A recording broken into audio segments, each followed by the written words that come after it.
Navi Mumbai NRI police ने 4 युवक और एक युवती को हिरासत में लिया है। पकड़े गए आरोपी घर काम के लिए नौकरानी दिलाने के नाम पर ठगी की वारदात को अंजाम दिया करते थे। इन आरोपियों की ठगी का अंदाज बेहद सीधा था, जिसकी वजह से इन पर किसी को शक नहीं होता था। यह जिस नौकरानी को घर काम करने के लिए भेज देते थे, वह नौकरानी किसी भी घर में 2 दिन से ज्यादा नहीं टिक पाती थी और फरार हो जाया करती थी, जिसके एवज में इस गिरोह के सदस्य पहले ही कमीशन तथा सैलरी वसूल लिया करते थे। जब इस तरह इन आरोपी और नौकरानी द्वारा ठगे जाने का मामला एनआरआई पुलिस थाने में दर्ज हुआ, तब जाके एनआरआई पुलिस को इस तरह की ठगी की वारदात का पता चला। पता चलते ही एनआरआई पुलिस ने 5 आरोपियों को हिरासत में ले लिया।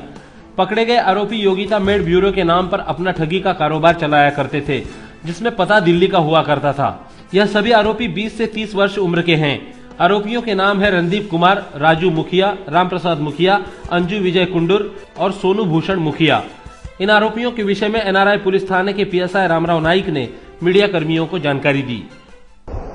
प्रशांत पंगोरिया राहणार एनआरआई कॉम्प्लेक्स फेज 2 यांच्या घरी त्यांनी पॉम्पलेट वरून माहिती घेऊन त्यांचा फोन नंबर घेऊन की मला कामवाली बाई पाहिजे काम करण्यासाठी, म्हणून त्यांनी फोनवर दिल्लीला त्यांनी फोनवर बोलवलं।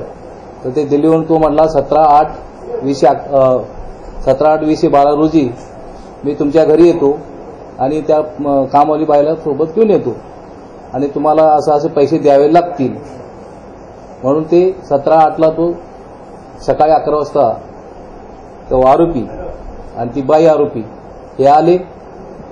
त्यांनी त्यांच्याकडून 28,500 रुपये डिपॉझिट घेतले, त्यामधले 21,000 कमिशन, त्याच्यानंतर त्या 3 महिन्याचा त्या बाईचा पगार 7,500 आणि येण्या जाण्याचा खर्च म्हणून 1,200 रुपये घेतले आणि तो पैसे घेऊन डिपॉझिट करून निघून गेला। बाईला काम करायला सांगितलं। त्याच्यानंतर त्यांच्या ठरल्याप्रमाणे की आपण त्यानंतर काम थोडं करायचं आणि निघून पळून जायचं असा ते त्यांना सांगून निघून गेले होते त्यांच्या नेहमीच्या हॅबिट प्रमाणे। आणि मग तिचं त्यांना संशय आला की ही फसवणारी टोळी दिसते, म्हणून त्यांनी तिच्या बॅगेमधला मोबाईल वगैरे सगळं तपासलं। त्याच्यामध्ये SMS होता, मैं जानू कैसा हूँ बाहर, घर में मालिक है, वो बाहर ऑफिस में काम पे नहीं जाते, घर बैठ के ही ऑफिस में काम करते, ऐसा SMS ने दिया था दूसरा आरोपी को उनको।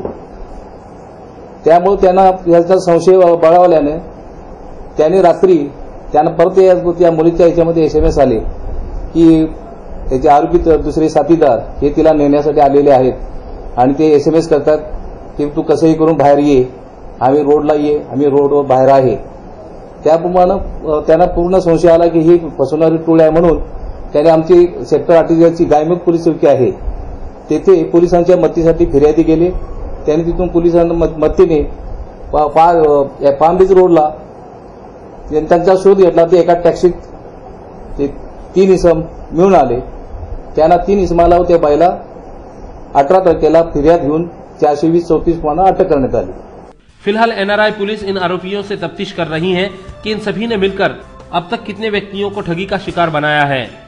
कैमरा पर्सन मनोज चौहान के साथ कर्नाला टीवी के लिए गोपाल शाह की रिपोर्ट।